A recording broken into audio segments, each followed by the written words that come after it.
نحمدہ ونصلی ونسلم علی رسولہ الکریم اما بعد فاعوذ باللہ من الشیطان الرجیم بسم اللہ الرحمن الرحیم یا صاحب الجمال و یا سید البشر من وجہک المنیر لقد نور القمر لا يمکن الثناء کما کان حقہ بعد از خدا بزرگ توئی قصہ مختصر و احسن من کلم ترقت عینی و اجمل من کلم تلد النساء خلقت مبرئا من کل عیب کأنک قد خلقت کما تشاء بلغ العلا بکمالہ کشف الدجا بجمالہ حسنت جمیع خصالہ صلو علیہ وآلہ اللہم صلی وسلم وبارک علی سیدنا و مولانا محمد وبارک وسلم وصلو علیہ۔ واقعات بخاری کے تناظر میں سیرت الرسول کے مختلف پہلوؤں کے اوپر ہم روشنی ڈال رہے ہیں۔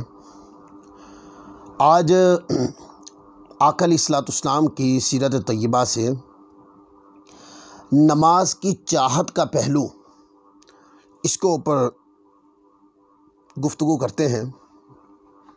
اس پر سب سے پہلی جو روایت صحیح بخاری شریف کے اندر ہے، جس کو میں آج کوٹ کرنا چاہتا ہوں، وہ حضرت عبید اللہ بن عبداللہ بن عتبہ رضی اللہ تعالیٰ عنہ سے روایت ہے کہ ام المؤمنین سیدہ عائشہ صدیقہ رضی اللہ تعالی عنہ حضرت عبداللہ بن عتبہ کہتے ہیں کہ میں سیدہ عائشہ صدیقہ رضی اللہ تعالی عنہ کے پاس گیا اور عرض کی کہ آپ مجھے رسول پاک صلی اللہ علیہ وآلہ وسلم کے مرض وصال کے حالات سے آگاہ کیوں نہیں فرماتی؟ ام المؤمنین سیدہ عائشہ صدیقہ رضی اللہ تعالی عنہ نے فرمایا، اچھا سنو، جب رسول اللہ صلی اللہ علیہ وآلہ وسلم بیمار ہوئے تو آپ نے دریافت فرمایا کہ اصل الناس، کہ کیا لوگ نماز پڑھ چکے؟ تو سیدہ عائشہ صدیقہ رضی اللہ تعالی عنہ فرماتی ہیں کہ ہم نے قلنا لہم ینتظرونک، ہم نے عرض کی نہیں یا رسول اللہ صلی اللہ علیہ وسلم، صحابہ آپ کے منتظر ہیں۔ حضور صلی اللہ علیہ وآلہ وسلم نے فرمایا کہ میرے لیے تشت میں پانی رکھ دو۔ ہم نے تشت میں پانی رکھ دیا۔ حضور علیہ الصلوۃ والسلام نے غسل کیا اور پھر کھڑا ہونا چاہا، لیکن بیماری کی حالت میں جو طبیعت کے اندر کمزوری آتی ہے، اس کی وجہ سے حضور علیہ الصلوۃ والسلام اٹھ نہیں سکے۔ تو جس وقت حضور علیہ الصلوۃ والسلام نے افاقہ محسوس کیا دوبارہ، تو آقا علیہ الصلوۃ والسلام نے دوسری مرتبہ پھر فرمایا، اصل الناس، کیا لوگ نماز پڑھ چکے ہیں؟ تو سیدہ عائشہ صدیقہ رضی اللہ تعالی عنہ فرماتی ہیں کہ ہم سب نے کہا قلنا لہم ینتظرونک، ہم نے عرض کی نہیں یا رسول اللہ، صحابہ کرام صفوں کے اندر بیٹھے ہوئے ہیں، یعنی کہ مسجد کے اندر ہیں اور آپ کا انتظار کر رہے ہیں۔ تو حضور علیہ الصلوۃ والسلام نے شوق نماز کے اندر، تو آقا علیہ الصلوۃ والسلام نے پھر دوسری بار فرمایا کہ تشت میں پانی رکھ دو۔ سیدہ عائشہ صدیقہ رضی اللہ تعالی عنہ فرماتی ہیں کہ ہم نے ایسا ہی کیا۔ حضور علیہ الصلوۃ والسلام نے غسل کیا، پھر کھڑا ہونا چاہا، پر کمزوری کے باعث حضور علیہ الصلوۃ والسلام کھڑا نہ ہو سکے، اور جب افاقہ محسوس فرمایا تو پوچھا کیا لوگ نماز پڑھ چکے؟ ہم نے عرض کی نہیں یا رسول اللہ، وہ سب آپ کا انتظار کر رہے ہیں۔ تو حضور علیہ الصلوۃ والسلام نے تیسری مرتبہ پھر فرمایا شوق نماز کے اندر، دعولی ماء فی مخضبی، حضور علیہ الصلوۃ والسلام نے یہ شوق نماز کے جملے ہیں میرے مصطفیٰ کے کہ میرے لیے تشت میں پانی رکھ دو۔ ہم نے پانی رکھ دیا، حضور علیہ الصلوۃ والسلام اٹھ بیٹھے اور نماز کے لیے جانا چاہا، لیکن آپ پر پھر کمزوری کے اثرات ظاہر ہوئے اور آپ اٹھ نہ سکے، اور جب افاقہ محسوس فرمایا تو آپ نے چوتھی مرتبہ دریافت فرمایا وہی اصل الناس، کیا لوگوں نے نماز پڑھ لی؟ ہم نے کہا نہیں یا رسول اللہ صلی اللہ علیہ وسلم، سب آپ کے منتظر ہیں، یعنی تمام صحابہ وہ اپنے منتظر یعنی رسول مقدس صلی اللہ علیہ وآلہ وسلم کے منتظر تھے، اپنے منتظر کے منتظر تھے۔ تو صحابہ کرام حضور علیہ الصلوۃ والسلام کے انتظار میں تھے۔ تو سیدہ عائشہ صدیقہ رضی اللہ تعالیٰ عنہ فرماتی ہیں ہم نے پھر حضور علیہ الصلوۃ والسلام کی بارگاہ میں عرض کی، نہیں یا رسول اللہ، وہ سب آپ کے منتظر ہیں۔ اور اس وقت لوگ عشاء کی نماز پڑھنے کے لیے مسجد میں رسول اللہ صلی اللہ علیہ وسلم کا انتظار کر رہے تھے۔ اللہ اکبر! امام کا شوق نماز دیکھیں اور مقتدیوں کا انتظار مصطفیٰ دیکھیں۔ مقتدی امام کے انتظار میں ہیں اور میرے آقا صلی اللہ علیہ وآلہ وسلم آپ نماز کے لیے کوشش فرما رہے ہیں۔ یہ بار بار میرے مصطفیٰ کا پوچھنا کیا لوگوں نے نماز پڑھ لی، اور بتایا گیا کہ حضور نماز نہیں پڑھی، تو طبیعت کے اندر بیماری کے باعث حضور علیہ الصلوۃ والسلام جسم مقدس میں کمزوری کے اثرات ہیں۔ 4 بار حضور علیہ الصلوۃ والسلام نے کوشش کی لیکن کمزوری کے باعث اٹھ نہ سکے، لیکن 4 بار شدید بیماری کی حالت میں حضور علیہ الصلوۃ والسلام نے نماز پڑھنے کی کوشش کی۔ اس سے میرے مصطفیٰ کی نماز سے محبت کا اندازہ کر لیں آپ۔ تو کہتے ہیں اس وقت لوگ عشاء کی نماز پڑھنے کے لیے مسجد میں رسول اللہ صلی اللہ علیہ وسلم کا انتظار کر رہے تھے۔ سارا دن کام کرتے صحابہ کرام، اور عشاء کا وقت ایسا ہوتا ہے کہ جسم میں سارے دن کی تھکاوٹ ہوتی ہے۔ مسجد میں آ کے بیٹھے، روٹین کے مطابق جماعت نہیں ہوئی، حضور علیہ الصلوۃ والسلام اس وقت کے مطابق تشریف نہیں لائے، پر صحابہ کرام آپ تمام صحابہ حضور کے انتظار میں بیٹھے ہیں کہ میرے آقا تشریف لائیں گے اور نماز پڑھائیں گے۔ چوتھی بار آخر کار حضور علیہ الصلوۃ والسلام نے 4 بار یہ معاملہ ہو گیا تو حضور علیہ الصلوۃ والسلام نے پیغام بھیج دیا۔ آپ نے حضرت سیدنا صدیق اکبر رضی اللہ تعالیٰ عنہ کو کہلا بھیجا کہ وہ لوگوں کو نماز پڑھائیں۔ قاصد نے جا کر سیدنا صدیق اکبر سے عرض کی، ان رسول اللہ صلی اللہ علیہ وسلم یأمرک ان تصلی بالناس، کہ بے شک رسول اللہ صلی اللہ علیہ وآلہ وسلم نے آپ کو حکم دیا ہے کہ آپ لوگوں کو نماز پڑھائیں۔ اب دیکھیں جماعت کے اندر اس وقت تمام صحابہ کرام تھے، اس میں حضرت فاروق اعظم بھی تھے، حضرت عثمان غنی ذو النورین بھی تھے، حضرت علی شیر خدا بھی تھے، 10 مبشرہ صحابہ کرام بھی تھے، اور بھی بیت رضوان والے مقدس وجود بھی تھے جنہوں نے ہجرت سے پہلے اسلام قبول کیا، وہ اکابر صحابہ بھی تھے، انصار صحابہ بھی تھے۔ لیکن حضور علیہ الصلوۃ والسلام نے صحابہ کرام کے اندر امامت کے لیے، اپنی نیابت کے لیے جن کو چنا وہ سیدنا صدیق اکبر تھے۔ تو معنی یہ ہے کہ مزاج مصطفیٰ میں نیابت صدیق اکبر کی طرف جائے، یہ مزاج مصطفیٰ میں تھا۔ پھر آگے دیکھیں تو پیغام بھیج دیا کہ سیدنا صدیق اکبر سے کہیں کہ وہ لوگوں کو نماز پڑھائیں۔ تو چونکہ سیدنا صدیق اکبر بڑے للہیت والے آدمی تھے، بڑے رقیق القلب تھے، بڑے نرم دل والے تھے، اس لیے حضرت عمر سے انہوں نے حضرت عمر رضی اللہ تعالی عنہ سے فرمایا کہ اے عمر تم لوگوں کو نماز پڑھا دو۔ احترام بھی مانے تھا نا کہ حضور کا مصلی جس پر میرے آقا کے نالین لگے تھے، میں اس پر کھڑا ہو کر، احترام بھی تھا، پر جب حضرت فاروق اعظم رضی اللہ تعالیٰ سے کہا کہ آپ نماز پڑھا دیں، یعنی نیابت رسول کے لیے آپ کھڑے ہو جائیں، تو حضرت فاروق اعظم نیابت رسول کے لیے اس وقت مصلی پہ کھڑے نہیں ہوئے، بلکہ انہوں نے کہا کہ نہیں، فقال له عمر انت احق بذلک فصلی ابو بکر تلک الایام۔ حضرت فاروق اعظم نے فرمایا کہ اے ابو بکر صدیق رضی اللہ تعالیٰ عنہ، آپ امامت کے زیادہ مستحق ہیں، اس لیے آپ ہی نماز پڑھائیں۔ تو حضرت ابو بکر صدیق رضی اللہ تعالیٰ عنہ نے حضور کے بیماری کے دنوں میں نماز پڑھائی۔ اب دیکھیں، جب یہ کلام ہو رہا تھا کہ قاصد پیغام لے کر آیا حضور علیہ الصلوۃ والسلام سے کی بارگاہ سے کہ سیدنا صدیق اکبر سے حضور فرماتے ہیں کہ نماز پڑھائیں، تو صحابہ کرام موجود تھے نا، سارے ہی سن رہے تھے۔ اور سیدنا صدیق اکبر رضی اللہ تعالیٰ عنہ نے جب فاروق اعظم رضی اللہ تعالیٰ عنہ سے فرمایا کہ آپ نماز پڑھا دیں، تو تب بھی صحابہ سن رہے تھے، لیکن سیدنا فاروق اعظم نے دوبارہ کہا کہ نہیں، یہ آپ کا منصب ہے، آپ ہی نماز پڑھائیں، تو یہ بھی صحابہ سن رہے تھے۔ تو معنی یہ کہ صحابہ بھی جانتے تھے کہ حضور علیہ الصلوۃ والسلام نے سیدنا صدیق اکبر کو ایسی قربت عطا فرمائی ہے کہ حضور علیہ الصلوۃ والسلام کا مزاج تو تھا، وہ مائل تھا اپنی نیابت کے لیے سیدنا صدیق اکبر رضی اللہ تعالیٰ کا انتخاب کرنا چاہتے تھے۔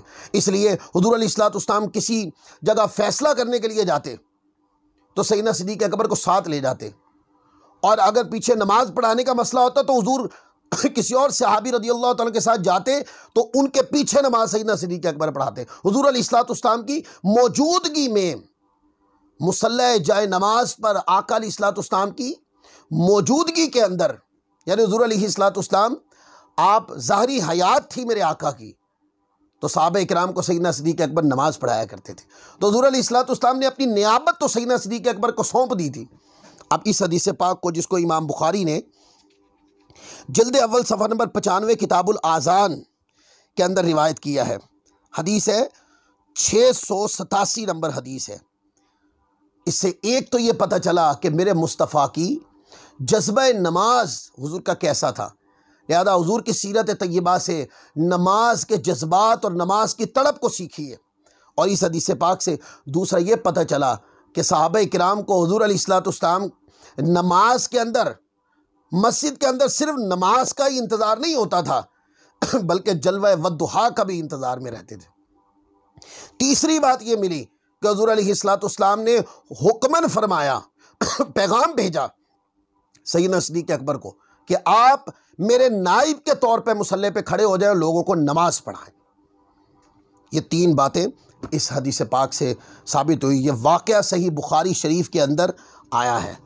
اب اس بات کا کوئی انکار نہیں کر سکتا، کوئی کس طرح انکار کرے گا اس بات کا۔ اسی طرح کا ایک واقعہ صحیح مسلم شریف اور صحیح بخاری کتاب الجماع میں بھی آیا ہے، میں وہ بھی پڑھ دیتا ہوں۔ اب یہاں سے حضور علیہ الصلوۃ والسلام کی موجودگی کے اندر سیدنا صدیق اکبر رضی اللہ تعالیٰ عنہ نے صحابہ کرام کو نماز پڑھانا شروع کر دی۔ اب 3 دن لگاتار ہو گئے سیدنا صدیق اکبر رضی اللہ تعالیٰ عنہ حضور علیہ الصلوۃ والسلام کو کی جگہ پر جائے نماز پہ کھڑے ہو کے صحابہ کرام کو نماز پڑھا رہے ہیں۔ اب وہ آنکھیں جو 1 منٹ بھی حضور علیہ الصلوۃ والسلام کا جلوہ آنکھوں سے گم ہو جائے تو وہ صحابہ بے چین ہو جاتے۔ 3 دن لگاتار گزر گئے، نماز کے اندر حضور کا جلوہ نظر نہیں آیا۔ تو وہ کیفیت بھی صحیح بخاری شریف کے اندر بھی ہے، صحیح مسلم شریف کے اندر بھی ہے۔ حدیث ہے صحیح مسلم شریف کتاب الصلاۃ کے اندر ہے، اور صحیح بخاری کتاب الجماع کے اندر ہے۔ قال اخبرنی انس بن مالک ان ابا بکر کان یصلی لهم فی وجع رسول اللہ صلی اللہ علیہ وسلم الذی توفی فیہ حتی اذا کان یوم الاثنین وہو صفوف فی الصلاۃ کشف رسول اللہ صلی اللہ علیہ وسلم سطر الحجرۃ فنظر الینا وہو قائم کأن وجہہ ورقۃ مصحف ثم تبسم رسول اللہ صلی اللہ علیہ وسلم ضاحکا قال فبہتنا ونحن فی الصلاۃ من فرح بخروج النبی صلی اللہ علیہ وآلہ وسلم ونقص ابو بکر على عقبیہ لیصل الصف وظن ان رسول اللہ صلی اللہ علیہ وسلم خارج للصلاة فاشار الیہم رسول اللہ صلی اللہ علیہ وسلم بیدہ ان اتموا صلاتکم قال ثم دخل رسول اللہ صلی اللہ علیہ وسلم فارخى السطر قال فتوفی رسول اللہ صلی اللہ علیہ وسلم من یومہ ذالک او کما قال۔ یہ پورا واقعہ صحیح مسلم شریف کے اندر ہے کہ 3 دن گزر گئے، صبح و شام حضور علیہ الصلوۃ والسلام بیماری کی حالت میں آقا علیہ الصلوۃ والسلام مسجد کے اندر تشریف نہیں لائے نماز پڑھانے کے لیے، اور ساری نمازیں سیدنا صدیق اکبر حضور علیہ الصلوۃ والسلام کے مصلی جائے نماز پہ کھڑے ہو کے پڑھا رہے تھے۔ تو جس کو ایک واقعہ جس کو انس ابن مالک روایت کرتے ہیں بخاری میں مسلم دونوں کتابوں کے اندر، حضرت انس ابن مالک رضی اللہ تعالیٰ عنہ وہ روایت کرتے ہیں کہ رسول اللہ صلی اللہ علیہ وآلہ وسلم مرض وصال میں، یعنی کہ آپ کا وصال ظہری قریب تھا کہ حضرت ابوبکر صدیق جماعت کراتے تھے، حتیٰ کہ پیر کے دن جب نماز تمام صحابہ صف باندھے نماز پڑھ رہے تھے، بعض لوگ کہتے ہیں یہ نماز کی تیاری کر رہے تھے یا نماز کی طرف جا رہے تھے، یہ لفظ نہیں ہے، حدیث پاک کے لفظ ہیں وَهُمْ صُفُوفٌ فِي الصَّلَاةِ، صفیں بن چکی تھی، فی الصلاۃ صحابہ نماز کے اندر کھڑے تھے۔ تو اچانک آقا علیہ الصلوۃ والسلام کی طبیعت مبارکہ نے افاقہ محسوس کیا ہوگا نا، تو حضور علیہ الصلوۃ والسلام نے چاہا ہوگا کہ میں جا کر اپنے غلاموں کو دیکھوں کہ کیسے میرے بنائے ہوئے نائب کے پیچھے، میرے صدیق اکبر کے پیچھے کس طرح مجتمع ہو کے نماز پڑھتے ہیں۔ تو حضور علیہ الصلوۃ والسلام نے چاہا کہ میں وہ منظر ملاحظہ فرماؤں، تو آقا علیہ الصلوۃ والسلام، انس ابن مالک کہتے ہیں، تو اچانک رسول اللہ صلی اللہ علیہ وآلہ وسلم نے حجرہ کا پردہ اٹھایا اور پھر کھڑے ہو کر ہماری طرف دیکھا۔ اس وقت جب حضور دیکھ رہے تھے آپ کا رخ انور ورق قرآن کی طرح لگتا تھا۔ اب صحابہ کرام تو کعبۃ اللہ کی طرف سے نماز پڑھ رہے تھے، ان کو کیسے پتہ چلا حضور آ گئے ہیں؟ تو حدیث پاک کا متن بتاتا ہے کہ حالت نماز میں جیسے ہی حضور علیہ الصلوۃ والسلام نے حجرہ انور کا پردہ ہٹایا تو صحابہ کرام حضور علیہ الصلوۃ والسلام کا حجرہ انور کا پردہ ہٹنے کی دیر تھی کہ صحابہ کرام کعبۃ اللہ سے رخ پھیر کر حضور علیہ الصلوۃ والسلام کی طرف رخ پھیر دیا۔ کیوں؟ کہ ادھر کعبہ تھا پر ادھر کعبے کا کعبہ تھا۔ امام احمد رضا خان بریلی رحمۃ اللہ علیہ، حاجیو آؤ شہنشاہ کا روضہ دیکھو، کعبہ تو دیکھ چکے اب کعبے کا کعبہ دیکھو۔ تو حضور علیہ الصلوۃ والسلام کا رخ انور ادھر ہے، کعبۃ اللہ سامنے ہے۔ صحابہ کرام کو اس پر پھر شارحین نے بڑی گفتگو کی کہ کس طرح پتہ چلا صحابہ کرام کو کہ حضور علیہ الصلوۃ والسلام تشریف لے آئے ہیں۔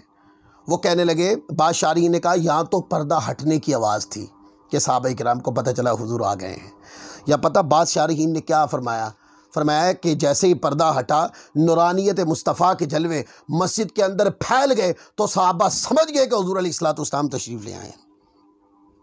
تو وہ پیاسی آنکھیں جو 3 دن سے حضور علیہ الصلوۃ والسلام کے جلوے کے لیے تڑپ رہی تھیں، جب حضور علیہ الصلوۃ والسلام کا جلوہ سامنے آیا تو حالت نماز کے اندر تمام صحابہ کرام اس طرف مبذول ہو گئے اور حضور علیہ الصلوۃ والسلام کو دیکھنے لگے۔ سبحان اللہ۔ تو انس ابن مالک کہتے ہیں کہ جب حضور علیہ الصلوۃ والسلام صاحب ہم نے دیکھا، پہلی نظر چہرہ والضحیٰ پہ پڑی تو حضور علیہ الصلوۃ والسلام کا چہرہ ورق قرآن کی طرح لگتا تھا۔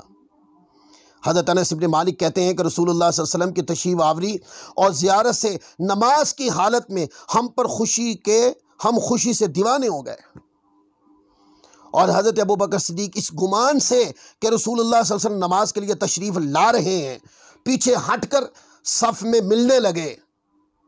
تو آقا علیہ الصلوۃ والسلام نے اپنے ہاتھ کے اشارہ کر کے صحابہ کرام سے فرمایا کہ تم اپنی نماز پوری کر لو، اگر ٹوٹی ہوتی تو کہتے دوبارہ پڑھ لو، وہ ٹوٹی نہ تھی جبھی تو فرمایا پوری کر لو۔ تو عین نماز کی حالت میں حضور کا جلوہ حقیقی دیکھنے سے اگر نماز نہیں ٹوٹتی تو خیال آنے سے نماز کیسے ٹوٹ جاتی ہے؟ ان لوگوں کے لمحہ فکریہ ہے، چونکہ یہ واقعات کے تناظر میں درس ہو رہا ہے اس لیے میں دلائل نہیں دے رہا ہوں۔ جب درس حدیث کا سلسلہ شروع ہونے والا ہے ان قریب انشاءاللہ، اس کے اندر جب آئیں گے تو اس کے اوپر دلائل بھی دیں گے، شارحین کی کتابوں سے بھی دلائل دیں گے۔ تو حقیقی جلوہ نماز کی حالت میں دیکھنے سے نماز ٹوٹتی نہیں بلکہ نماز کی معراج ہوتی ہے۔ تو پھر مجھے یہ بتائیں کہ خیال آنے سے نماز کیسے ٹوٹ جاتی ہے؟ تو کہ حضور نے اشارہ کیا کر کے صحابہ کرام سے فرمایا کہ تم اپنی نماز پوری کر لو۔ پھر رسول اللہ صلی اللہ علیہ وسلم حجرے میں واپس چلے گئے اور پردہ گرا دیا، اور اسی روز یعنی پیر کے دن حضور علیہ السلام کا وصال ظاہری ہو گیا۔ اب اس سے یہ پتہ چلا کہ آخری دم تک حضور علیہ السلام صحابہ کرام کو سیدنا صدیق اکبر کے پیچھے دیکھنا چاہتے تھے۔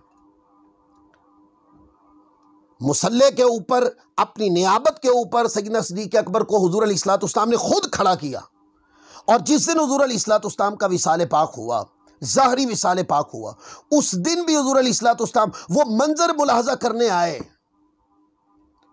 حضور علیہ السلام اپنی آنکھوں کو چاشنی دینے آئے، کیونکہ آقا علیہ السلام کا حضور کا مزاج اور آقا علیہ السلام کی چاہت یہ تھی کہ میرے صدیق اکبر کے پیچھے میرے بعد صحابہ کرام اس طرح یہ کارواں اسلام کا چلتا رہے۔